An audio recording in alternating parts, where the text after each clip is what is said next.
안녕하세요 여러분, 문저스티스에 오신 걸 환영합니다. 곧장 제1회 변호사 시험 민법 제1번 문제로 들어가도록 하겠습니다. 상계에 관한 설명 중 옳은 것을 고르는 문제입니다. 다툼이 있는 경우에는 판례에 의합니다.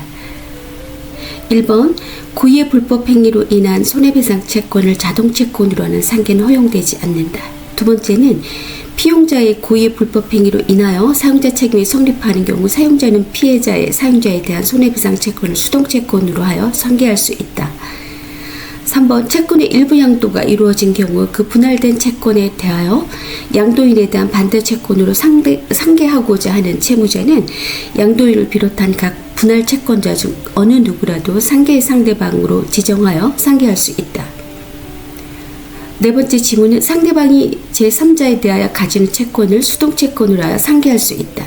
다섯 번째, 상계의 대상이 될 수 있는 자동채권과 수동채권이 서로 동시이행 관계에 있다면 특별한 사정이 없는 한 상계가 허용되지 않는다. 변호사 제1회 1번 민사법 문제에 대한 핵심 쟁점사항은 아래와 같습니다. 이 문제의 핵심 쟁점은 민법상 상계가 금지되거나 허용되는 구체적인 요건들을 정확히 알고 있는가 하는 것입니다. 구체적으로 네 가지 쟁점사항으로 요약해 볼 수 있겠습니다. 첫째, 고의의 불법 행위로 인한 손해배상 채권이 자동채권일 때와 수동채권일 때 상계 허용 여부, 그리고 이것이 사용자 책임에도 적용되는지에 관한 여부입니다. 둘째는 채권이 일부 양도되어 분할되었을 때 채무자가 누구를 상대로 상계권을 행사해야 하는지 그 상대방의 범위에 관련된 문제입니다. 셋째는 상계의 기본 원칙인 양 채권이 대립할 것이라는 요건을 충족하였는지에 대한 판단 여부입니다.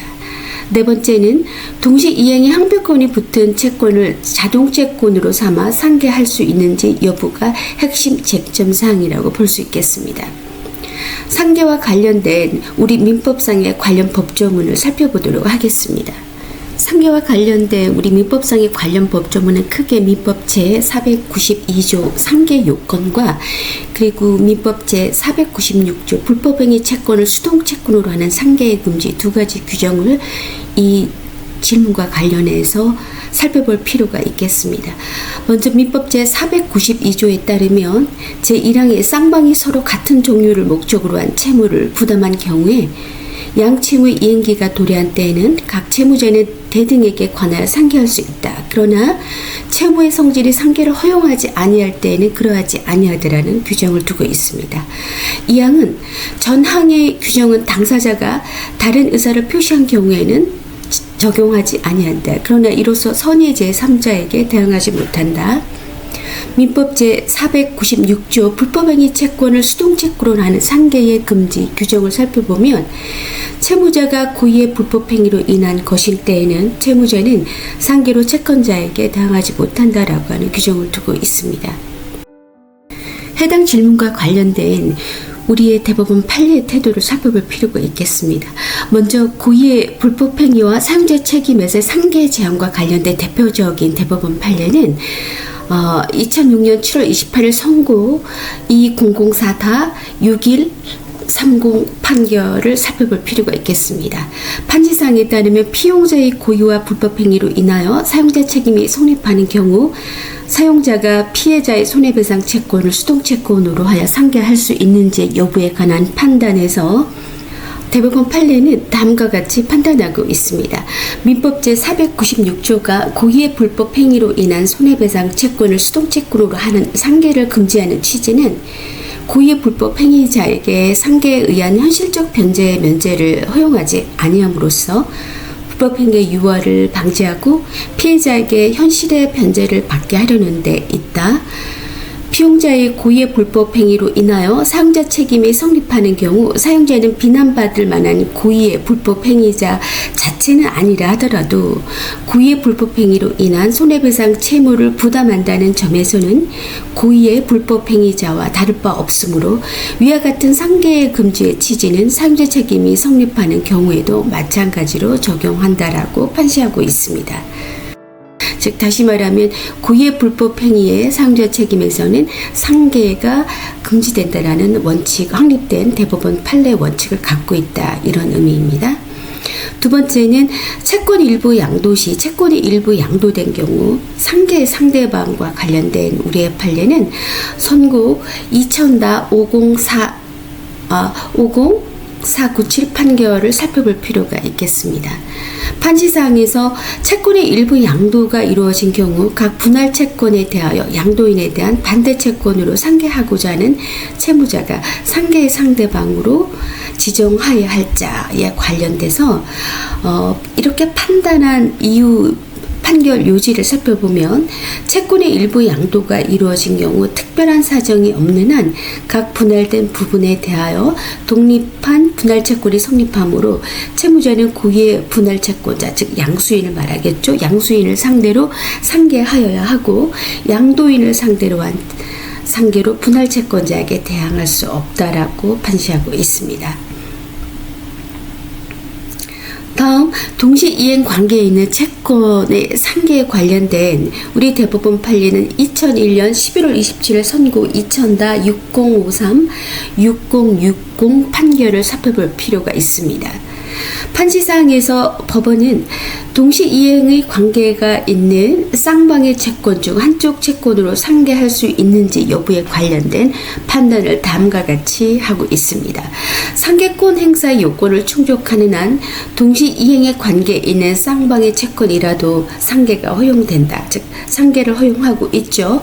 항변권이 붙은 채권을 자동채권으로 삼아 상계하는 경우 상대방이 항변권을 부당하게 박탈함으로 허용하지 않는다면 허용하지 않지만 쌍방의 채권이 서로 동시이행 관계에 있는 경우에는 상계로서 양 채무를 동시에 소멸시키는 것이 오히려 양 당사자의 관계를 간명하게 처리할 수 있어서 허용하고 있다라고 판시하고 있습니다. 지금까지 1번 문제와 관련된 관련 법조문과 판례를 살펴보았습니다. 이제 각 지문이 왜 옳고 틀렸는지 하나씩 짚어보도록 하겠습니다. 1번 지문의 내용은 고의의 불법행위로 인한 손해배상 채권을 자동채권으로 하는 상계에는 허용되지 않는다라는 질문입니다. 이 질문은 틀린 질문입니다. 민법 제496조가 금지하는 것은 고의의 불법행위 채권을 수동채권으로 삼는 상계입니다. 즉 내가 남에게 고의로 피해를 줘놓고 너한테 받을 돈이 있으니까 퉁치자라고 뻔뻔히 나오는 것을 사실상 막겠다는 의미입니다. 반대로 내가 고의의 불법행위의 피해자로서 받을 돈, 즉 자동채권이 있는 경우에는 가해자에게 줄 돈과 상계하겠다라고 주장하는 것은 피해자 본인의 자유이므로 당연히 허용된다라고 보면 되겠습니다. 이번 지문은 피용자의 고의의 불법 행위로 인하여 사용자 책임이 성립하는 경우 사용자는 피해자의 사용자에 대한 손해배상 채권을 수동채권으로 하여 상계할 수 있다라는 지문입니다. 이 지문은 틀린 지문입니다. 앞서 그 리딩 판례 대법원 2004-6180번 판례에서 살펴보았듯이 비록 고의를 저지른 사람은 직원이라 하더라도 사용자 책임을 지는 회사 즉 사용자죠. 회사는 역시 피해자의 손해배상 채권을 수동채권으로 삼아 상계할 수 없습니다.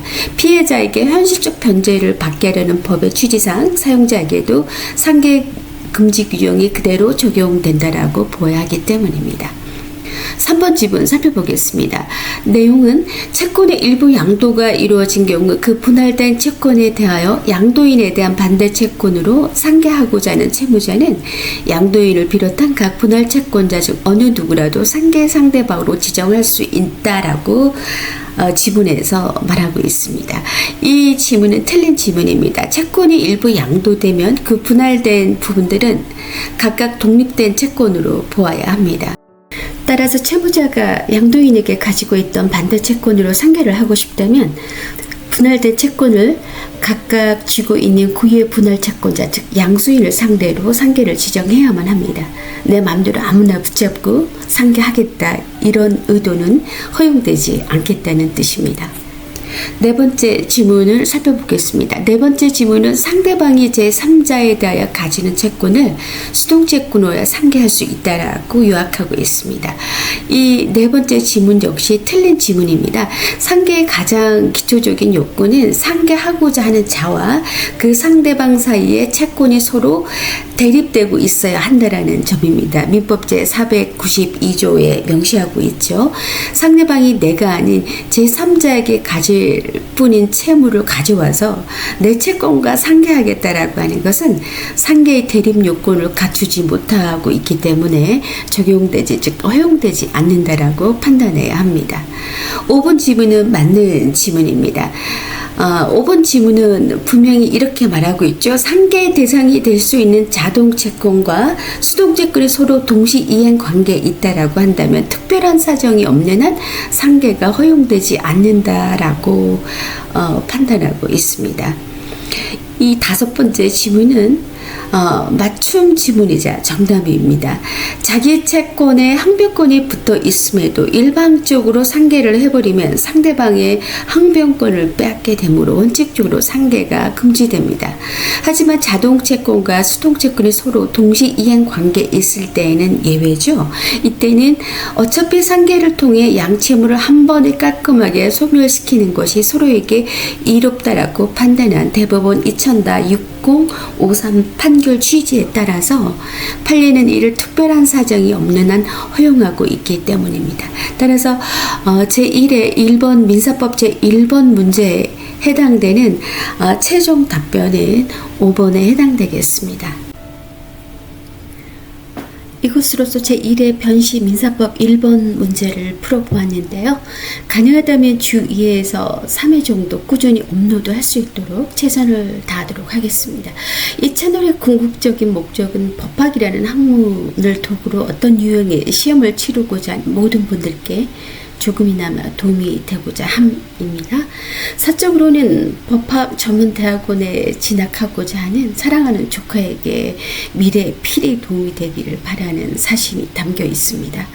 이 영상에서 언급되는 자잘한 법률 용어는 가급적 설명하지 않습니다. 이유는 적어도 변시를 준비하는 분들이라면 기본적인 법률 용어는 로드맵이 되어 있을 것이라고 판단하고 있습니다. 저의 작은 시도와 열정이 오랜 세월이 흘러 무형의 지적 재산으로서 많은 분들에게 어떤 형태로든 도움이 되길 진심으로 바랍니다. 그럼 저는 이번 문제로 다시 찾아뵙겠습니다. 감사합니다.